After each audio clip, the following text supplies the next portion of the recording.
Hola, hola, bienvenidos al programa El Ingeniero Revela. Esto es el poder del conocimiento, la más importante escuela en bolsa de valores desde el año 2003, 21 años ya, por primera vez para toda Latinoamérica, el país y el mundo, un programa en bolsa de valores. Vendrán más, muchos más, pero este es el primero y pionero.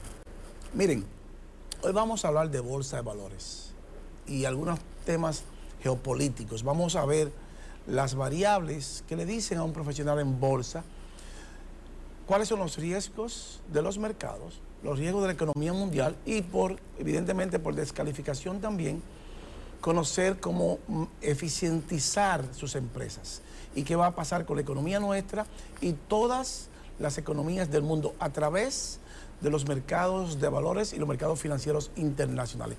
Hoy tenemos un programa estrictamente de bolsa, con muchas variables y cómo un profesional en bolsa interpreta esas variables para bajarla a la economía local y luego a su empresa.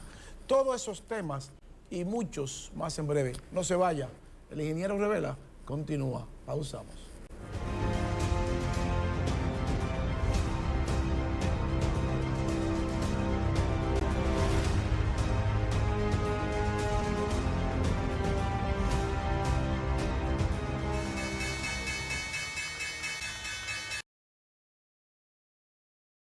Revela el poder del conocimiento. Miren, la constructora Armando Toros continúa la construcción de 3 torres al mismo tiempo, pero esta en especial, Everest Tower, localizada también en la ciudad de Santo Domingo, en el sector exclusivo de Piantini. Esta torre, un condo hotel que será administrada por la cadena de hoteles más prestigiosa del mundo, Wyndham Hotel. Es un condo hotel que le va a producir a usted una rentabilidad mínima de un 20% mensual de todo su dinero. Esta es una torre emblemática donde tendrá y usted podrá ver toda la ciudad de Santo Domingo, de ese restaurante giratorio que esta torre tendrá en el último piso, que va a girar 360 grados en 2 horas. Y usted podrá deleitarse con la belleza entera de la ciudad de Santo Domingo desde un formidable y lujoso restaurante en el último piso de Everest Tower. Nosotros queremos felicitar al ingeniero José Rosado por traernos a la República Dominicana la torre más bella y emblemática de toda Latinoamérica y el Caribe. Llámenos 809-535-8000, constructora Armando Toros. Miren, dicho esto, ustedes saben que siempre me llama mucho la atención que antes de analizar el mercado y el Dow Jones Index, yo quiero compartir con ustedes todas las variables que interfieren en los mercados y que afectan la economía mundial y por descalificación a nuestra economía. Pero primero vamos a ver qué estudiaron en términos generales todos los grandes ejecutivos de las grandes corporaciones, o sea, los fundadores de las grandes corporaciones. ¿Qué fue lo que ellos estudiaron que lo hace a ellos muchas veces, quizás, yo especulando un poquitico, con más visión por el punto de vista de que son más analíticos, valga la redundancia, y quizá un poquitico nosotros de ser más atrevidos de la cuenta? Entonces, ¿por qué eso es tan importante?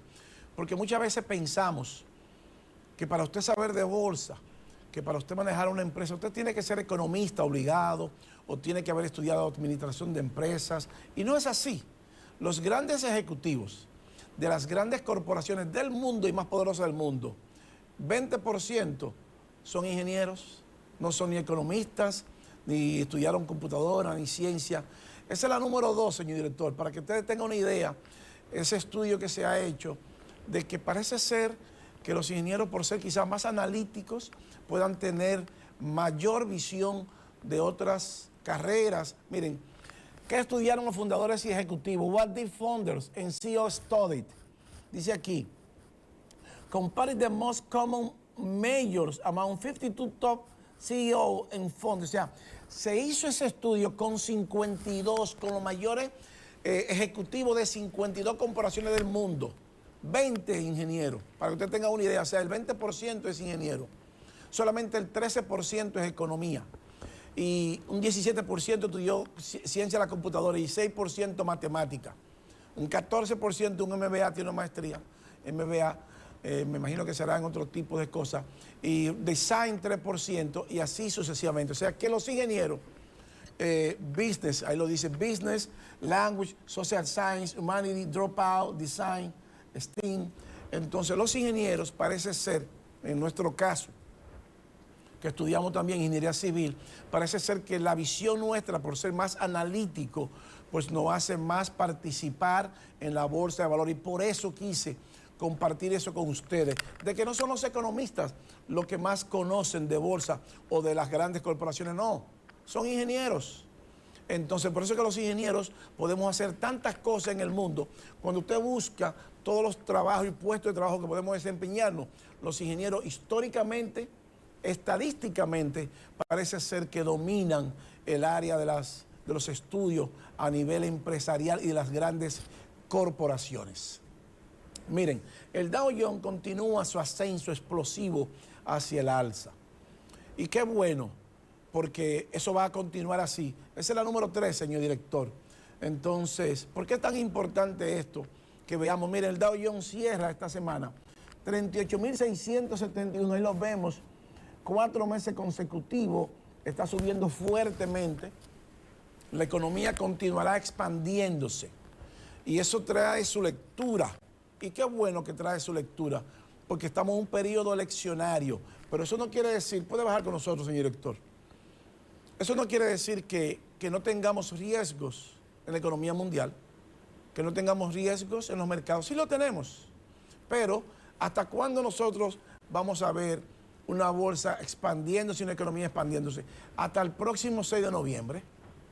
¿Y por qué yo digo el 6 de noviembre? Bueno, el presidente Biden y Estados Unidos, junto con la Reserva Federal, no pueden darse el lujo de que la economía colapse antes del 6 de noviembre, antes de este año. No puede colapsar la economía y hay que sostenerla. Así de simple. Entonces, porque él piensa reelegirse el 6 de noviembre de este año. Y un colapso en la economía, él no tiene ninguna posibilidad si hay un colapso en la economía. Si la economía crece y se sigue expandiendo, él va a ir ganando más y más posibilidades de reelegirse, independientemente de lo que esté pasando con el pasado expresidente Donald Trump, que está en una litis legal por insurrección y por tratar de dar un golpe de Estado. Pero él en sí necesita expandir y que los mercados, que la bolsa no colapse. Entonces, eso garantiza al mundo que por lo menos de aquí hasta noviembre o diciembre vamos a tener intervención de los poderosos, en este caso Estados Unidos, porque hay elecciones en noviembre y eso es bueno. ¿Y qué bueno? Porque eso va a crear muchos empleos de aquí a allá. Vamos a ver qué pasa. Pero hay muchos riesgos. Lo que pasa es que no puede explotar ese riesgo ahora. Porque si ese riesgo y la bolsa colapsa, sería catastrófico para el presidente Joe Biden. Se tendría que ir de la Casa Blanca, automático se va. No lo salva nadie. No hay forma de que él pueda continuar si hay un colapso en la bolsa de valores, si hay un colapso en Wall Street. Entonces vamos a ver todas esas variables que nos dicen a nosotros que los mercados siguen expandiéndose. No solo el Dow Jones, todos los mercados. Esa es la número 4, señorito. Vamos a ver el S&P en diferentes facetas. Miren, el S&P acaba de alcanzar su punto máximo histórico de 5.000 puntos. Duró más de 18 meses para alcanzar eso. 5.000 puntos del Standard & Poor's 500. Las 500 corporaciones más poderosas del mundo tocan por primera vez los 5.000 puntos. Eso significa mayor expansión, más empleo, la creación de más empleo. Por consecuencia, el gobierno tiene y los gobiernos tienen más dinero en su bolsillo por el pago de impuestos. Y eso le garantiza que la reelección sea mucho más fácil que si colapsan los mercados y colapsa la economía. Es decir, que por eso no va a garantizar nosotros que la bolsa no va a colapsar por ahora. No hay forma de que el presidente Joe Biden y de que la Reserva Federal permitan que la bolsa colapse. Y la número 5, señor doctor, para que veamos el S&P 500 en otra dimensión, mírenlo ahí. 5.026 cuando tomamos esa muestra, pero miren lo más importante. Su punto más alto fue 5.030 puntos y su punto más bajo 5.034. Pero mire que dice ahí Valium. Esa es la cantidad de acciones que se movieron en el S&P 500 2.31 billones de acciones tuvo de movimiento. 2.310 millones de acciones se movieron en el S&P 500. Para que usted tenga una idea del poder que tiene la Bolsa de Valores. El dinero entrando y saliendo. Esas fueron las transacciones que se hicieron para alcanzar ese día. En ese día nada más. 2.310 billones de acciones. Entonces, ese poder que da la bolsa, dice record high, miren lo que dice ahí, reserve record high on economy optimism. O sea que eso garantiza que que el mundo esté optimista con relación a la economía norteamericana y el mundo. Mientras más dinero entra a la bolsa, mayor optimismo, más empleo, más dinero tienen los gobiernos. Y esos gobiernos que están en el año 2024 en reelección, pues entonces tienen ventaja porque la economía va a seguir expandiéndose y tendrán más dinero para gastarlo en las elecciones. Qué bueno, porque nosotros también estamos en un periodo eleccionario. Y esa expansión de la bolsa garantiza eso. Pero el S&P no solamente alcanzó su punto máximo, sino también que lo hizo con relación al rendimiento de 2 y 10 años. Esa es la número 6, señor director. O sea que el S&P all time high during 10 years yield conversion, desde el 1976 hasta el presente. Dice aquí que el S&P alcanzó su punto máximo desde el 76 hasta el presente. Entonces, fíjense, todos esos corazones, estos esos punticos rojos, son los puntos máximos all time high with 210 inversion. O sea, si leemos esa gráfica, ¿qué significa eso? Y el cuadrado del otro lado izquierdo dice del año 1979, cuando el S&P alcanzó su punto más alto, lo hizo por 9 veces consecutivo. En el 80 lo hizo 23 veces consecutivo. En el 89, 8. En el 98, 6. En el 2000 lo hizo por 4 veces consecutivo. En el 2007, 4. Y en el 2024, 8. O sea que también estuvimos en el 89, 8 veces. Pero luego de ahí podemos ver que esas barras grises son las recesiones. O sea, estamos en recesión prácticamente, una explosión. Puede bajar con nosotros, señor director. Entonces, ¿por qué eso es tan importante? Bueno, porque hay una expansión de los mercados. Pero eso no quiere decir que no haya riesgo de recesión. Fíjense que toda esta barra gris significa recesión. Ahora, como estamos a nivel mundial, en el 2024 va a ser el año de mayor elección en el mundo. O sea, alrededor de más de un 45% de todos los países del mundo están en reelección, incluyendo el nuestro, con Estados Unidos a la cabeza el 6 de noviembre de este año.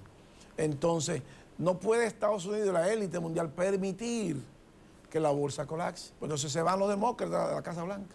Así de simple. Porque hay cosas, todo está vinculado a la economía.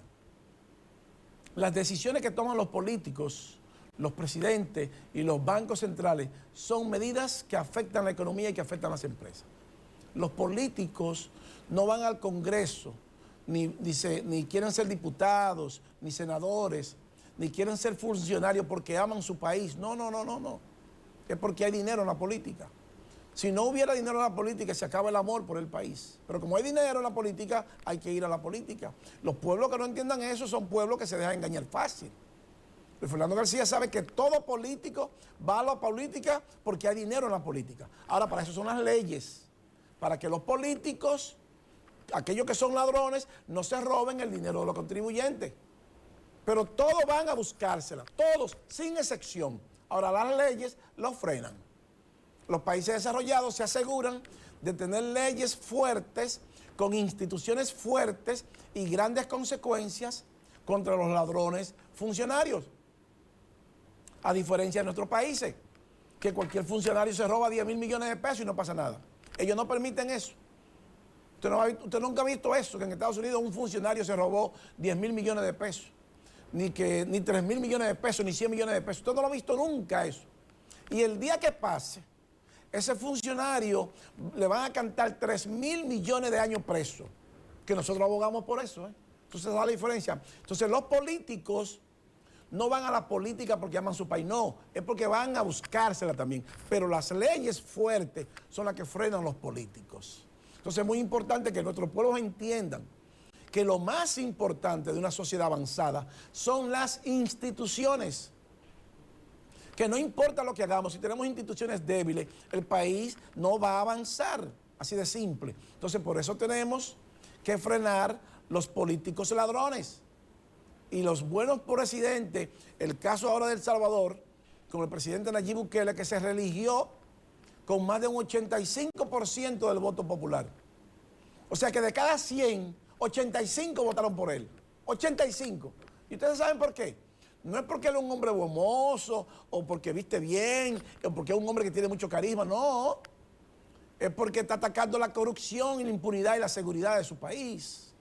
Y el pueblo ahora, Salvador pasó de ser el país más peligroso del mundo al más seguro del mundo. De tener 38 homicidios por cada 100.000 habitantes a menos de 3, por debajo del promedio. Entonces, eso le garantizó al presidente Bukele la reelección, la institucionalidad. Y que él dice que cuando no se roba, el dinero alcanza. Lo mismo tenemos nosotros que hacer aquí. Los ladrones no pueden volver, ¿eh? Porque los ladrones van a seguir siendo ladrones y robando y poniendo su gente. Observe quiénes son su agenda de ellos y cuáles son los que están alrededor. ¿Eso para qué? Para volver a lo mismo, porque tienen todos los millones del mundo en su bolsillo. ¿Lo han sometido? No, este presidente ahora. Y hay que seguir insistiendo por eso. Entonces el presidente Bukele nos está dando un ejemplo de honestidad, lo mismo que nuestro presidente, pero también de dureza. Hay que ser fuerte con los ladrones. Entonces, toda esta variable que vamos a ver sobre la bolsa permiten ver todo eso. ¿Y por qué es tan importante tener funcionarios correctos y honestos que no depreden el Estado para que podamos convertirnos en economías avanzadas y podamos crecer? Porque hoy tenemos un 63% del Producto Interno Bruto, producto de los ladrones funcionarios por los pasados 20 años. Porque la gente dice, este es el gobierno que más endeuda, así hay que ver los gobiernos más ladrones. Porque para endeudarse hay que buscar dinero prestado. Y el dinero que se buscó prestado por los pasados 20 años se lo robaron. Entonces este tiene que endeudarse obligado, porque este gobierno no puede hacer dinero, tiene que buscarlo prestado. Ese es el talón de Aquiles. No hay que más se endeude. Dígame usted a mí cuál es el más ladrón. Eso es lo que yo quiero que usted me diga. ¿Y qué vamos a hacer con ese funcionario ladrón y con esos gobiernos ladrones? Esas son las preguntas que tenemos que hacernos los pueblos, para saber el 18 de este mes y en mayo las medidas que vamos a tomar. Esa es la pregunta que usted tiene que hacerse. Si usted quiere que el gobierno y toda su familia quede en la miseria porque los gobiernos ladrones le roban todo, el futuro a usted y a su familia, bueno, evalúelo. Usted tiene esa opción a decidir el 18 de este mes y en mayo. Esa opción es suya. Ahora, yo sí sé por quién voy a votar. Yo no voto por ladrones. A mí tienen que traerme una agenda. Y el ladrón tiene que ir preso. Y si el gobierno lo esconde y no lo somete, ese gobierno no vuelve, para mí no vuelve más, hasta que lo metan preso. Así es que yo voto. Porque si yo quiero vivir en un país decente, con una economía avanzada, veo los mercados y veo los intereses que le convienen al país y que le convienen a mis generaciones. Usted tiene que hacer lo mismo también. Entonces, por eso nos vamos a los mercados, porque todas las medidas que toman los presidentes y los gobernadores del Banco Central afectan a las empresas y afecta el empleo y afecta a las generaciones suyas, a su familia y a todos sus hijos. Así de simple. Es una cadena. Y que usted cada 4 años decide si esa cadena se rompe a favor suyo o si usted sigue atado a esos robos de esos funcionarios ladrones. Usted decide el próximo domingo y cada 4 años usted tiene ese poder para decidir. Porque todo está vinculado a la economía, todo, sin excepción. Usted trabaja por economía. Los empresarios montan empresas por economía. Los industriales montan empresas por economía. Los funcionarios del gobierno van al gobierno por economía, por dinero. Entonces todo es por dinero. Ahora las leyes es para que los ladrones no se roben el dinero nuestro, de los contribuyentes, y paguen, que tengan consecuencias duras. Y eso es lo que tenemos que hacer. Para eso necesitamos instituciones fuertes. Coloque para el número 7, señor director, para que veamos en los mercados por qué los países ricos son tan ricos y nosotros somos tan pobres. Miren, percent of U.S. equity in mutual funds share by the wealthiest 10% of population. O sea, miren, el 10% de la población, el 10% de la población más rica, tiene el 92.5% de las riquezas de la Bolsa de Valores en Wall Street. Data Federal Reserve. O sea, ese dato lo da la Reserva Federal. El 10% de los más ricos tienen el 92.5% de las acciones de la bolsa. Por eso ellos son ricos. No lo hemos dicho eso. Porque el gigante chino, China se ha convertido también en otro país económicamente, porque entró a la bolsa. Nuestros pueblos que no entran a la bolsa siempre serán pueblos pobres. Por eso tenemos que dinamizar el mercado de valores, el nuestro. Por eso tenemos que dinamizar la bolsa de valores. 92.5% del 10% más rico tiene todo el poder del mundo, porque tienen todo el dinero del mundo, porque las acciones y los fondos mutuos son de ellos. Nosotros somos consumidores nada más. El 92% de la población es consumidor, con la razón de que ellos son ricos, la élite mundial. Tiene que ser así, debe ser así, porque ellos no tienen la culpa que a nosotros no nos interese la bolsa. Ellos no tienen la culpa que a nosotros lo que nos interese sea un trabajo y que no nos interese aprender sobre los mercados de valores. Pero ellos sí aprenden, porque ellos se capacitan para eso. Y por eso tienen el 92% de la riqueza del mundo, el 10% de los más ricos. Eso es algo catastrófico para el mundo. Tiene que haber desigualdad obligado. A nosotros no nos interesa la bolsa. Usted hágase una encuesta por ahí y pregúntenle a su banquero cuántos de ellos le importa el mercado de valores. Yo le garantizo a usted que si usted va a 100 bancos o le pregunta a 100 ejecutivos, 95 no saben. Eso es lamentable. No es el caso de este caso. Entonces, el 92% del mundo no le interesa la bolsa. O sea, los 10% más ricos son los únicos que le interesa. China, por eso es rico hoy, o quiere ser más rico. Colóqueme la número 8, señor director, para que veamos la bolsa de China también, que se está recuperando. Chinese stocks are rising this week after support. Fíjense que cada vez que viene ahí con una catástrofe, pero comienza a recuperarse la bolsa. En enero del 24. Tuvo una caída desde el año pasado, desde julio del año pasado, en 4.000 a 3.200. Entonces, por eso China ha tenido muchísimos problemas. Pero ahora qué bueno que comienza a recuperarse, porque hay más dinero entrando a la bolsa. Ya le dijimos que hay que eso, porque China tiene problemas económicos. Acaba de quebrar una empresa de inmobiliaria y que un juez autorizó cancelar esa empresa, cerrar la empresa ya, porque está quebrada. Entonces a China le conviene esto.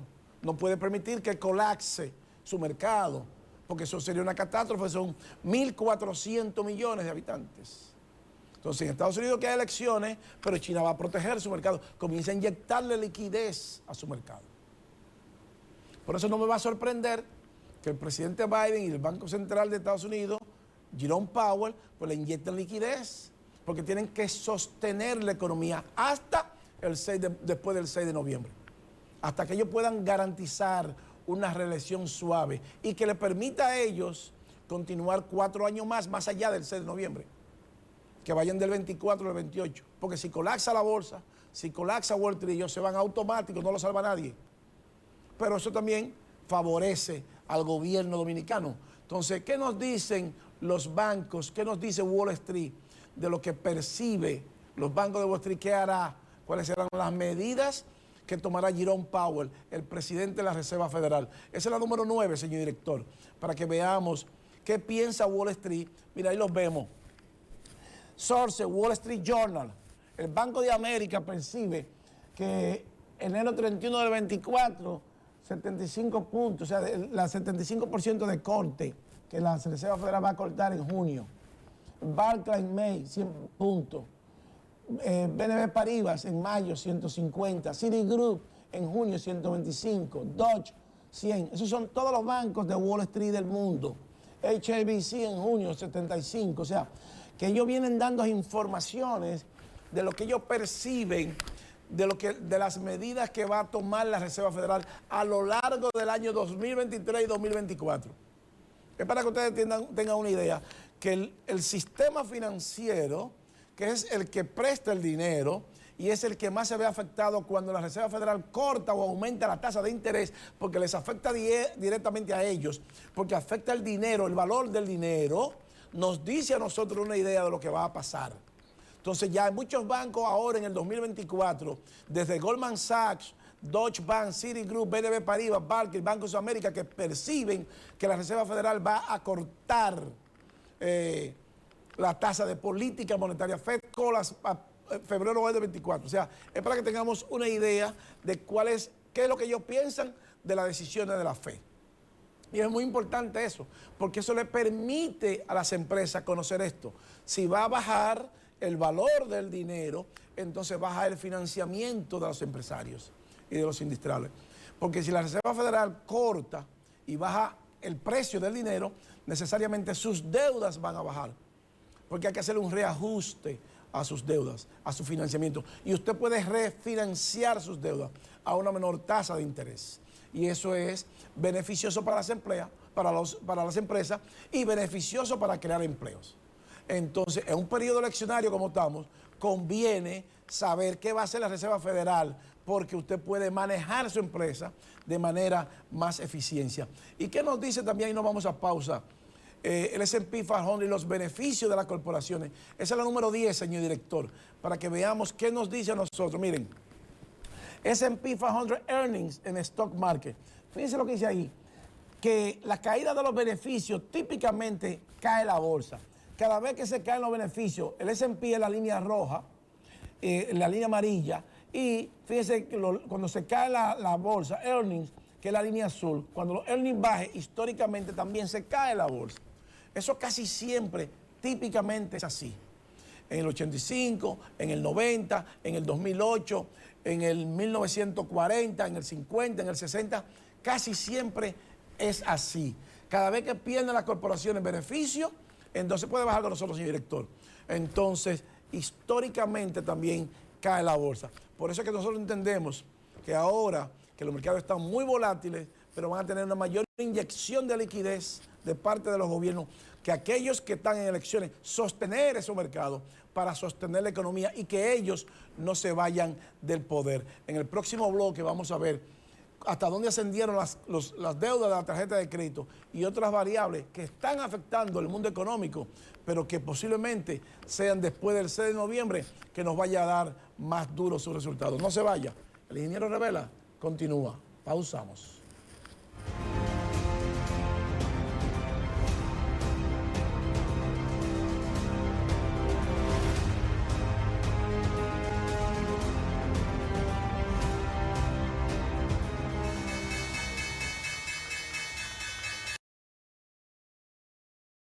Continuamos con el ingeniero Revela, el poder del conocimiento. Miren, todas estas variables que le hemos presentado y que continúan dándonos señales de que tenemos más problemas de la cuenta en la economía mundial y los mercados, afortunadamente, como le decía, Estados Unidos no le conviene un colapso económico ahora porque el presidente Biden está en reelección y tiene que sostener esa economía como de lugar. Y eso nos favorece a nosotros también. Pero eso no quiere decir que los riesgos no se hayan multiplicado por 10 y quién sabe por cuánto. Los riesgos están todos los días en los mercados más y más latentes. No solo para Estados Unidos, sino para el mundo, porque esto es un efecto dominó. Y lo que pasa en Estados Unidos, la economía más poderosa del mundo, y que es el 25% de la economía mundial, nos afecta a todos. Y ya vimos cómo la bolsa de China ahora es que se está recuperando luego de prácticamente un año colapsando y de la corporación de mercados inmobiliarios que colapsó y que un juez mandó a cerrar. Vamos a ver, señor director, que las deudas de tarjeta de crédito de los jefes de familia se incrementó de 850 billones de dólares a 1.13 trillones de dólares. Una locura lo que se han endeudado los jefes de familia en todo el mundo. Esa es la número 11, señor director. Es para que los pueblos entiendan cómo los mercados... Miren, en el 20, esa línea azul, ese rectángulo azul, fue una recesión. Y la deuda en el 20 era de la tarjeta de crédito de los jefes de familia era de 850 billones de dólares. Mira aquí, ¿quién me da esa información? Me la da Federal Reserve Bank of New York. O sea, Quarterly Report on Household Debt and Credit. O sea, los reportes de los 3 meses de los jefes de familia de su deuda y el crédito. Y de 850 millones que eran en el 20 y bajó en el 21 a 750 billones de dólares. Hoy estamos en 1.13 trillones de dólares. Pero tuvimos una recesión con 850 billones de deuda de los jefes de familia. Y hoy lo que nos dice eso a nosotros es que el mundo está endeudado.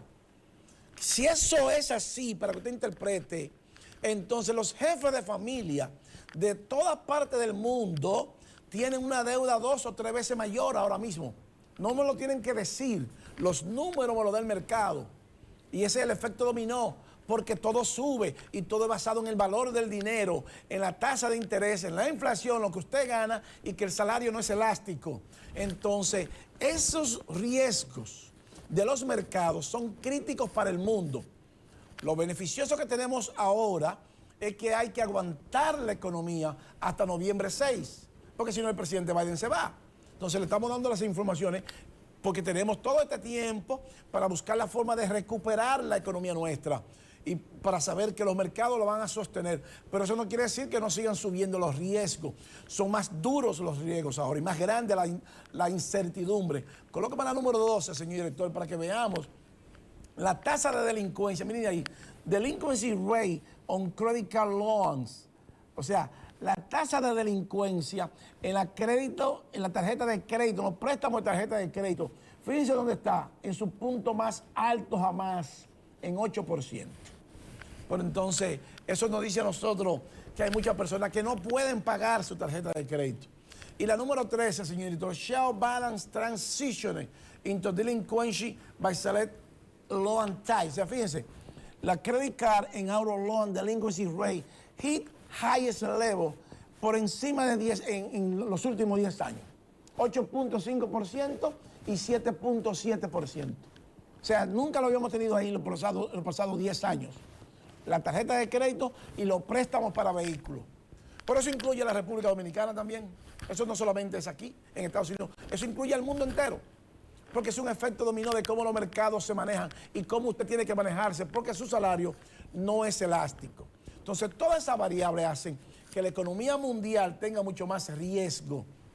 Entonces, si eso lo combinamos con los eventos geopolíticos que acaban de suceder, colócame la número 21, señor director, la número 21, que dice que Consumer Price rose 0.3% in December, higher than expected, pushing the annual rate to 3.4%. Esa es la número 21, señor director. O sea que el precio al consumidor, o mejor dicho, la inflación, en palabras llanas, subió 0.3%. Y se esperaba un poquitico menos y empujó la inflación anual en 3.4%. La tienes ahí, señor director, la número 21. Entonces, esa tasa de inflación que está subiendo, que nos dice a nosotros que va a seguir subiendo, entonces, chequémela ahí el número 21, señor director, para que veamos, míralo ahí. Consumer Price rose 0.3% in December, higher than expected, pushing the annual rate to 3.4%. O sea que la inflación, eso fue enero 11 del 24. La inflación va a seguir subiendo la canasta familiar. Y la cocoa, la número 22, señor director, para que veamos cómo explota la cocoa en los mercados. Miren la cocoa, o sea, en su precio más alto jamás visto. Es una locura. No se sorprenda cuando usted vaya al supermercado y ahora tenga que pagar más por su canasta familiar. ¿Ese es el gobierno? No. Son todos los problemas combinados con la geopolítica que tenemos y entonces tenemos que ajustarnos. En una ocasión le dijimos nosotros que al gobierno que comprara oro. Estamos en un excelente y formidable momento para comprar oro. Entonces, pero los commodities están subiendo por la parte geopolítica. Colóqueme la 25, señor director, para que veamos todos esos efectos. Miren, en los commodities, el West Texas Commodity, West Texas Intermedio subió 4.01 y el Brent 3.82. Todo eso sube producto de los hutíes y esa es la número 26, señor director, ahí nos vamos. Fíjese, ¿quiénes son los hutíes en el Mar Rojo? O sea, ¿quiénes son los hutíes? ¿Por qué el Mar Rojo es clave en el conflicto del Medio Oriente? Ese conflicto del Medio Oriente, pues donde pasan la mayoría de los barcos, pues entonces hizo que los commodities explotaran esa geopolítica, porque todo está vinculado a los problemas geopolíticos y todo es económico. Estados Unidos y Reino Unido atacaron este 12 de enero territorio yemení, unas acciones que se dan como respuesta a los bombardeos de los rebeldes hutíes de dicho país a decenas de barcos, o sea, piratas. Entonces, toda esta parte geopolítica está incidiendo directamente en la inflación. Van a continuar subiendo productos de la canasta familiar, vamos a tener que comprar los productos de primera necesidad mucho más caros en los próximos tiempos, en el corto plazo. No es el gobierno, son los problemas geopolíticos, las variables de los mercados y toda la incertidumbre de Wall Street y del mundo. Miren, señores, no tenemos tiempo para más. El ingeniero Revela llega a su parte final y así culminamos el esfuerzo de hoy. No sin antes agradecerles la gentileza de su atención y decirles, como siempre, que para usted ser un buen inversionista en bolsa de valores, usted necesita conocimientos, disciplina y paciencia. Yo soy Luis Fernando García. El ingeniero Revela, el poder del conocimiento, regresa la próxima semana. Bye bye y hasta pronto. Pinturas Glitter.